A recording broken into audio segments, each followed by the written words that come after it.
beaucoup de joie parce que c'est arrivé vite. Je veux dire, le buzzer de fin a retenti. C'était tellement un scénario surprise. On a été mené, on est revenu, et puis on passe devant juste à la fin. Et puis il y a le buzzer de fin de match qui retentit. Donc on est surpris et on est heureux. Et puis ce qui est bien, c'est que notre public était là, donc on a pu partager avec eux de longs moments sur le terrain, et c'était en aucun cas un manque de respect vis-à-vis de Paris-Levallois. C'est juste qu'on était heureux de venir gagner et de pouvoir partager ça avec nos supporters.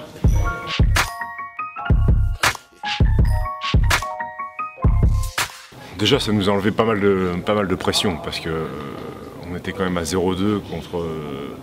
On avait perdu 2 fois contre 2 équipes supposées abordables. Donc quand vous perdez Limoges et que vous perdez Le Havre, 2 équipes supposées jouer le même championnat que vous, et qu'après vous jouez Lasvel et Paris, vous n'êtes pas vraiment serein. Et heureusement, on a su rebondir rapidement contre Lasvel. Et cette victoire surprise contre le Paris-Levallois nous enlève toute pression. On est à 2 victoires de défaite, ce qui est un début de championnat très correct. Après, bien sûr qu'on est déçu parce qu'on aurait voulu prendre les 2 premiers matchs.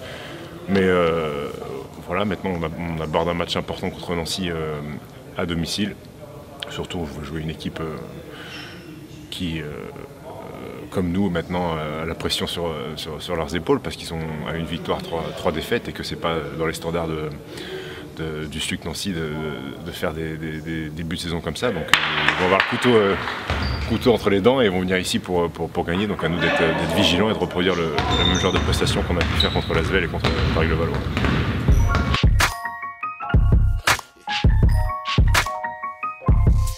Je connais bien ce club. Pour y avoir passé 3 années, je connais bien Jean-Luc, le coach, et puis bien sûr je connais les joueurs. Après, ce qui saute aux yeux sur leurs 4 premiers matchs, c'est que déjà d'une, ils ont perdu leur meilleur score, Jamal Schuller, sur blessure, qu'ils ont tardé à remplacer, et de 2, ils mettent pas un panier. Je veux dire, la base du jeu offensif de coach de Jean-Luc Monchot, c'est de trouver les tireurs et de mettre dedans. Et là, ils sont, je sais pas, ils ont un pourcentage dramatique à 3 points, ce qui fait qu'ils font des scores offensifs très peu élevés.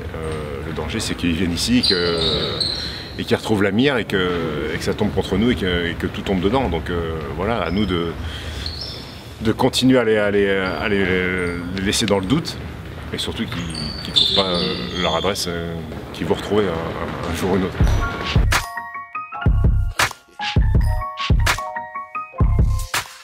Trenton, je connais déjà par rapport à la saison dernière où on a joué le Paris-Levallois, que ce soit en match amicaux ou en championnat ou même en Coupe de France. Donc on s'est affronté beaucoup de fois. C'est un très bon joueur avec un QI basket assez élevé, très adroit dans la périphérie et dans le tir à 3 points.